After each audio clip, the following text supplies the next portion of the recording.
as an organizer, that's the ultimate goal. How do you like pivot and show up in the same way you're showing up on digital? Because like, let's say we have that mastered. Can I make this energy an in-person feeling as well? And I think when you do that well, your brand really grows. And that's an element of storytelling too. Like when you can activate people that way and you can leave them with that kind of experience, them walking away from that event and them bragging about how much fun they had to other people within their network, that's an element of storytelling that I think sometimes people overlook or just don't consider. They think it's all about, telling this story and following this person or being fancy. No, it's about what people are actually saying once they leave. That good old word of mouth. Yeah.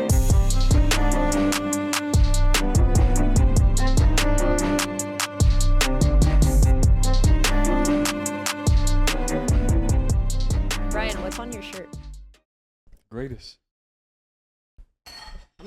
Pop quiz. Pop quiz, Morgan. The greatest? You don't know who this is? Pop quiz. I don't think she was listening. Muhammad Ali. Yeah. Okay. You're a black card. Right. No. That's why I said the greatest. First off, it's not like an actual, for those listening, it's Yeah. not like a detailed Zoom image. in on the blur. It's a blurred, like. But it's a silhouette, Artistic though. take. That's common. Iconic silhouette. Yeah. Okay, well, I'm not a big, like, boxing person. But it's Muhammad Ali. And What? the reason why I say Well, I know, but I'm not going to know, like, a silhouette. At the end of the day, she got it. Okay. Yeah. So you know what? Thank You you. see where that hate is coming from? It's because I said I was the greatest. And then I proved that yesterday when we were playing Uno. I believe you That's lost. actually not accurate. Thank you. You Didn't I got- win twice? Yeah. After I let everybody else Let everyone win is Yeah. crazy. Let y'all win? Yeah. Interesting. Justin and Vince got that work earlier this morning too. We got pickleball to do. We got some golfing to do. Vince is over there smirking at me with an Golf? incredulous look. There's putt playing putt. golf? There's pool. Oh, putt. Yeah, I already know I won't be able to do that one. But I can putt pretty good, actually. Yes. Come on, I B. bet. Represent. Yeah. bet what? I'll represent for the girls. What are you willing to I bet? bet on myself. So what do y'all want to bet? Let's go. I can putt very well. Period. It's just a little. Did you see it? It's Yeah, like a little. mhm. All right, what else are we wagering? Are we Hmm. we live? Yeah. we Okay, live. cool. I mean, if you guys want to get into it, Oh. Let's are go. Today. Are you ducking the fade of the wagers? the wagers. No. Oh, He you're said trying to. so You're sorry, talking about other wagering. wages. She Yeah. was So into the betting. conversation. No, It's like, what else do you want to bet Wait, on? ask me again. I said, what else are we wagering? What are we betting on? Oh, okay. Throughout Well, the remainder of the I think time I here. can win at pool. Okay, Cool. good. Okay. I don't So- know. I may put my money on Vince on that one. We'll see. Well, All right, Kelsey. Okay, I'm thinking about the activities. While The you're She available thinking, She's trying to activities. stack the deck in her favor. while you're thinking, I'll go at pool too. Ooh. Really? I grew up with a pool table in my house. Oh, nice. My dad was a really great pool player, and yeah. All right, we about to find out.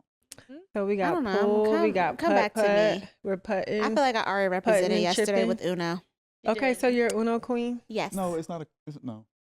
Uh At best, princess. oh. Ooh. Wow. Queen Right. team. She's queen teams over energy. here, okay?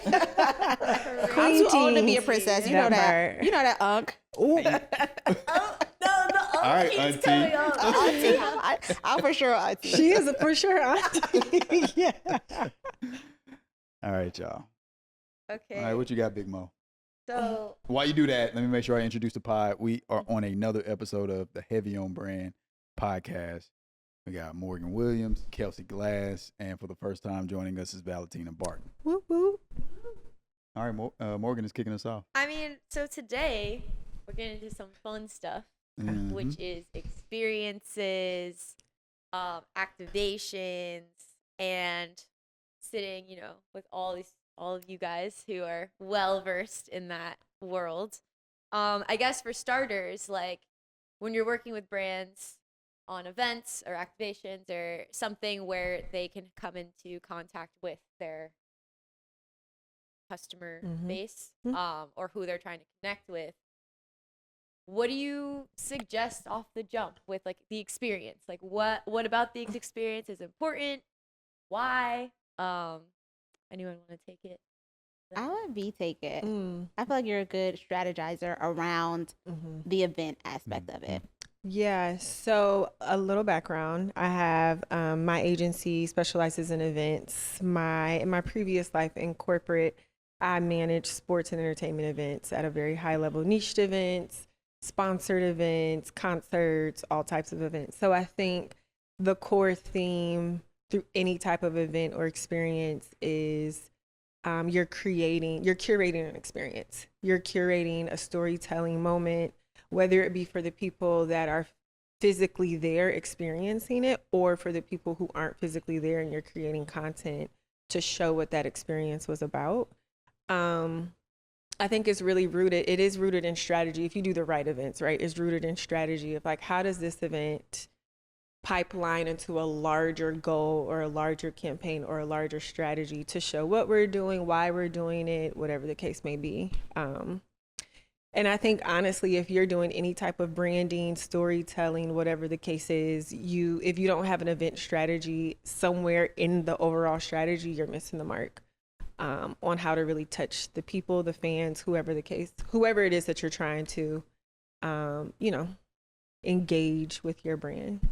Yeah. When I think about events too, I'm thinking like on the side of marketing that I focus on, like what is the digital takeaway from this or the tech aspect that grows your brand? Right. Like a lot of our conversations have been about growth. And so like the events will be beautiful, you know what I mean? But people forget that additional step. Like someone can forget this. What is the takeaway? What are they signing up for? Yep. You know, what pages should they be visiting after this? What's that pipeline look like?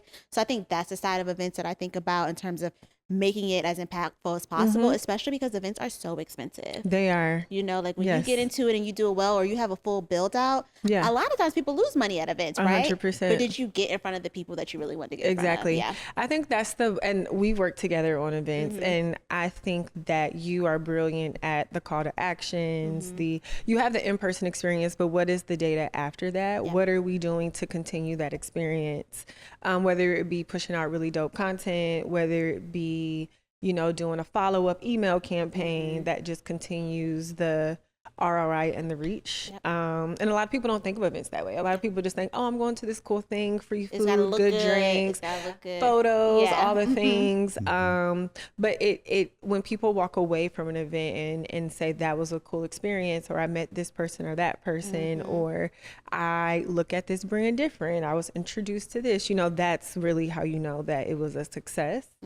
And the story continues to live online or through whatever tech platform. Yeah, one thing I would add, I know amongst us, we talk about it in the lens of events, but in actuality, brands can leverage the experiential side of things as a revenue driver. And when they walk into it or where they start to plan out, all right, well, we want to bring in these people, do this thing, do that thing, whatever it is it may be, it can really be a huge opportunity to like impact your bottom line. 100%. If you know how to bring it to life the right way. If you know how to take advantage of it, because how many times have we've also seen people just kind of go at it at a haphazard way, and it's like, oh man, there's so many opportunities that were left on the table. And I feel like we were talking about that recently with one client that we've been working with or working on, and it's like, yo, like you have 5,000 people that already know who you what are. you do and want to support you Exactly. and had a good time. Yeah, you know? and had a good time, right? And so how do you now turn that into opportunities that really move the needle? And in the world that we live in, moving that needle is moving revenue, moving people, all those different things. So it's always good to think about it that way. And unfortunately, I feel like a lot of brands don't. They just say, oh, it's an event, and then they minimize the importance of bringing in the right team to be able to activate it the right way. So, well, going off of just talked about someone with 5,000 people like want to support or whatever. How like the community building aspect of events. So like you talk about call to actions, digitally, but there's the Maya Angelou quote, which is, you might forget what someone says, but you won't forget how they made you feel. So, thank you. Good Lord, she's been hanging around Justin. Hands to Justin. Shout out to Justin. So the other side of this, which is, I guess trying to connect people. how are you curating that? And does that also involve who you're inviting to these events, or how open the event or the activation is? Like what in that vein? What do you Yeah. think? I feel like, and I think I'm going to speak about this from the perspective of like an attendee as well as someone who might organize an event. I think as a marketer, I lean heavily on digital, sometimes too much. But when you attend a really great event by a brand that you've been following, or even a new brand, right, it really has a huge impact on you. Like you can have great metrics online, you can have loyal customers, loyal supporters. I might look at all your videos. But when I attend your event and I have a different energy and experience around that, I feel more loyal to your brand, more connected. And you also meet really great people in those rooms. And so a lot of your relationships and your memories or feelings from those brands are associated with the people that you've met there. And so like as an organizer, that's the ultimate goal. How do you like pivot and show up in the same way you're showing up on digital? Because like, let's say we have that mastered. Can I make this energy an in-person feeling as well? And I think when you do that well, your brand really grows. And that's an element of storytelling too. Like when you can activate people that way and you can leave them with that kind of experience, them walking away from that event and them bragging about how much fun they had to other people within their network, that's an element of storytelling that I think sometimes people overlook or just don't consider. They think it's all about, telling this story and following this person or being fancy. No, it's about what people are actually saying once they leave. That good old word of mouth. Yeah. And that's the story continuing to like, bro, that's the ROI.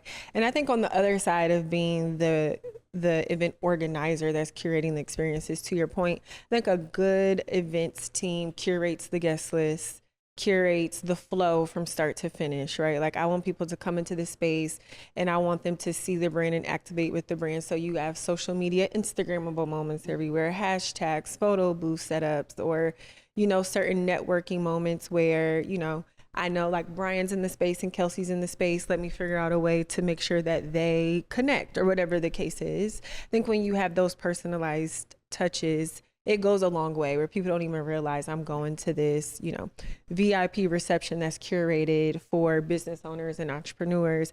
And the value add is not only just going to have a great time, but I walk out with 2 or 3 contacts that pushes the brand forward. So, Right. Do you think you, Go ahead. I was going to say, do you think you have to be at a certain place before you do an activation or an event?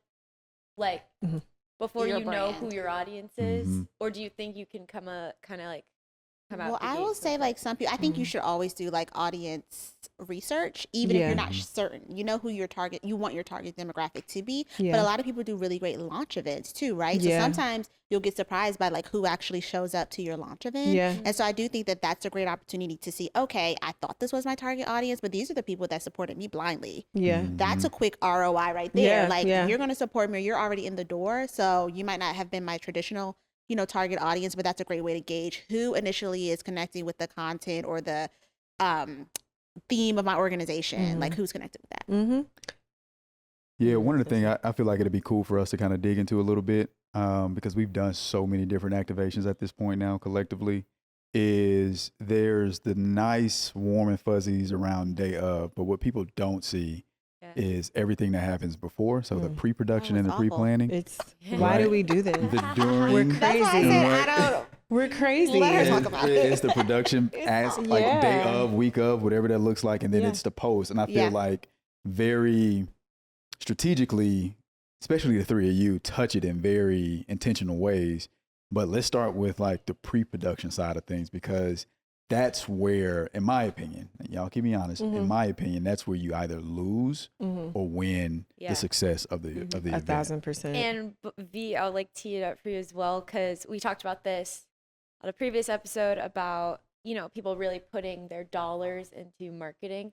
I feel like with events and activations as well, it can be, depending on like how much you have to work with, also plays a huge part in like what you're able to accomplish. 1,000%. And so like where people are budgeting their money. Yeah, I mean, you've been with me where we've done a lot with a little, and it just depends on what phase you're in, right? It's like if you're a new brand and you have this really dope concept, but you just don't have the budget to do an event because they are expensive. Yeah.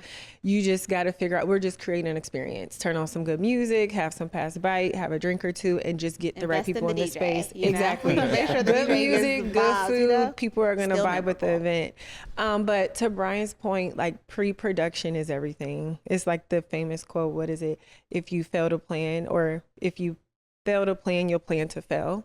I mean, and I think that's something that we do really good on our end is like, I don't take that lightly. Yeah. We literally get into the nitty gritty of the event, and it's a lot of details because you have so many different layers, so many different vendors, and the details is literally what can make your event day go smooth. You're going to have hiccups. That's just the nature of what we do.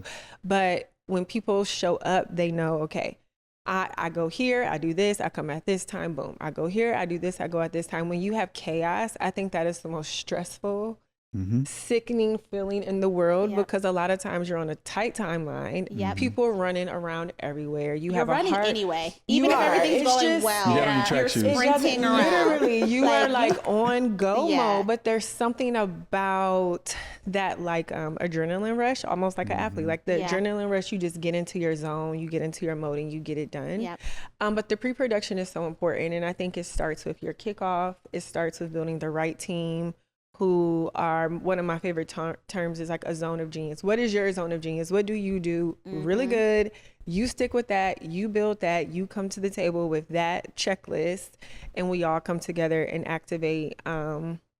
And you know, there's checklists on checklists, templates on templates. We have our little systems that we build, and sometimes it's literally just an Excel doc with 15 tabs and a bunch of check boxes, and you just meet consistently, and we just go over the details 10 times if we have to make sure that day of everybody knows exactly what to do and how to do it. And you can't skip that process. No, you can't. And I'll give everyone kind of their flowers on this one. I feel like because of that pre-production piece, once we get on site, day of, week of, everyone knows exactly what they're supposed to do. And then everyone has the latitude to take control over the thing that they drive. Yeah. Right. Yeah. So Yeah. if, you know, if we say, all right, we're operating from this master shot list or master production list or whatever it may be, like Justin knows, hey, these are the things I need to capture. If something is not operating the way that it needs to, then he has the freedom and flexibility to make adjustments. Same with you. Like I've noticed you've done that. You do it all the time. Kelsey, you've done it, especially when it comes to getting messaging out on digital, on social, or whatever it may be. You're like, oh, I'm not getting this from this person. All right, this is what I'm going to do. Boom, boom, boom, boom, boom. Knock it out. Right? Yeah. And so you got to have not only the framework and the plan that everyone can just kind of operate and flow from, but then everyone has to feel empowered to do what they do best. Yeah. 100%. I was gonna say, I also think it's top down because if everybody was able to move in their lane, but you guys were constantly second guessing or constantly, are you sure? Or like if Justin did Or a having setup to and you were like, oversee everything. well, I think we should do it. Like then it's then it's like, what are we doing? Because you know, then it's just like a bunch of micromanaging and people can't work within it. But I think it's twofold. Like I think it's you putting the right people in place, but then also allowing people to be like in their place, especially with events, because you're running on a short timeline. There's no time for a lot of back and forth. So I think that's big. Yeah. I would say the reason why I love these activations so much, and I know we haven't touched on like the post production side of things, but companies or brands don't realize like you really can control a lot more than what you're able to do outside of an event.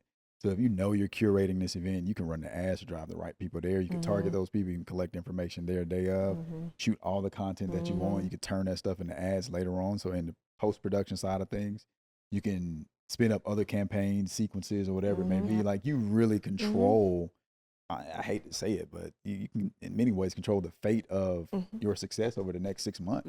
If you do it right. Yeah, and even that 100%. post-production, like let's say your event didn't go seamlessly, right? If that post-production looks really great, it doesn't really matter a lot of the time. And some people forget that they didn't have the best experience because their photos are fire and they running up their socials with some fire photos from your event, you know?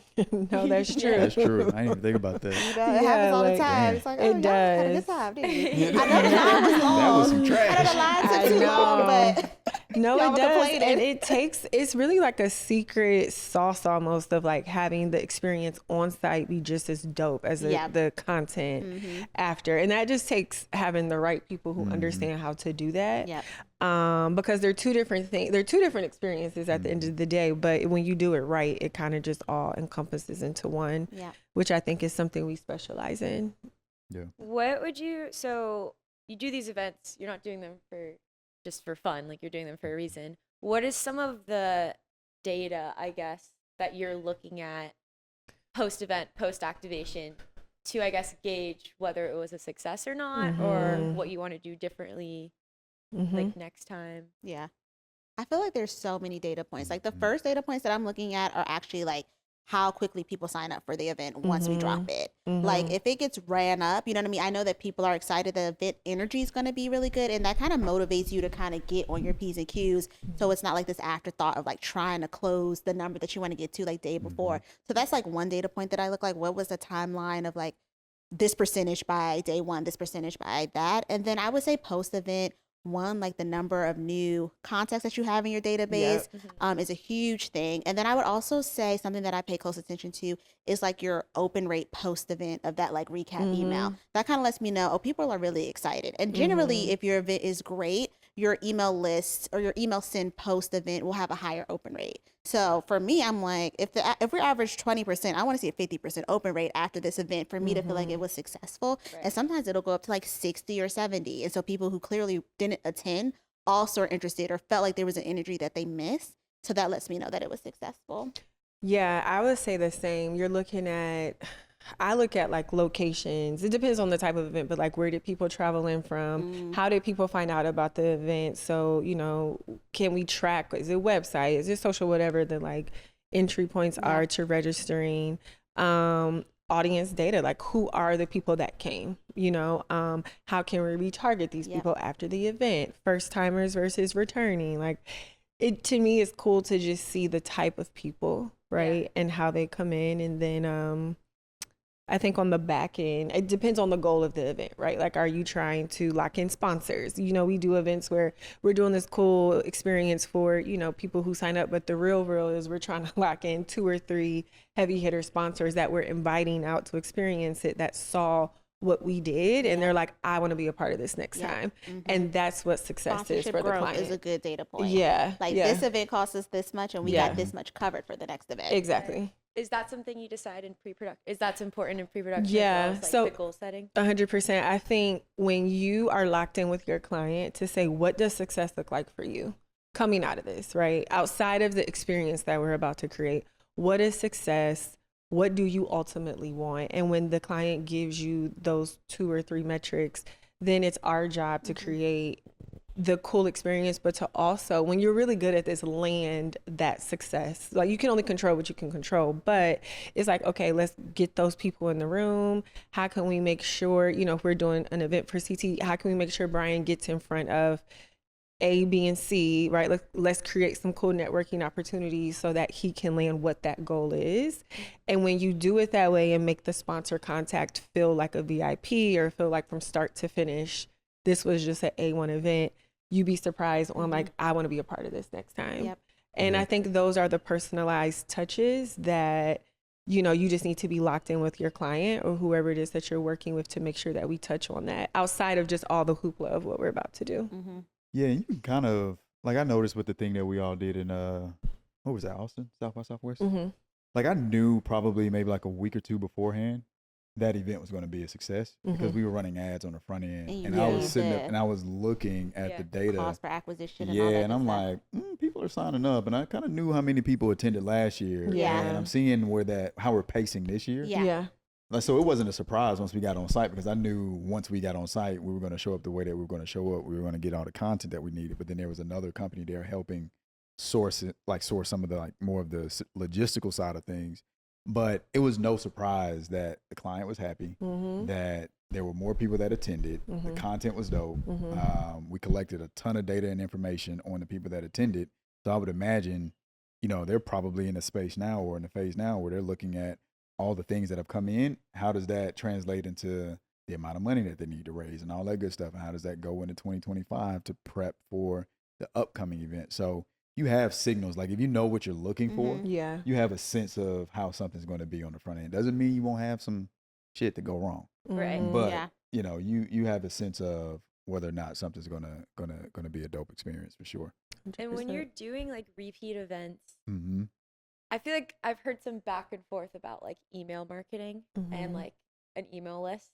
But from what you just said, which is a good like gauge, which is when you're throwing these events, I guess that's like something you can almost 100% of the time rely on is like getting someone's email. Yep. And then that's something you can at least use to contact them after. Yeah. Is there any other, there's nothing else, right? That, I mean, like, you would I've used get? like text platforms as well, Okay. Yeah. and like making those a part of the event too. Like I'm doing a pitch competition, and we're using text for people to vote on the winners, and the winners are getting like $20,000, and they're students. And so, Yeah. you know, we're having the audience engage in that way. So then we're looking at the data, like how many people opted to participate in that. That lets Yeah. me know that the event is going well. Mhm. Because if you don't care to like pull it Opt out and in. vote, then the Yeah. pitch competition is boring, right? Yeah. Another thing that I was kind of thinking about as you all were talking is just the importance of the speakers that you have at events. Yeah. So an 100%. event could be not that great, but if you have great legendary speakers who are dropping gems, maybe it's not as full of a room, or maybe something fell off, the balloon arch fell down or something. But like the speakers are really great. It can really make or break your event too. 100%.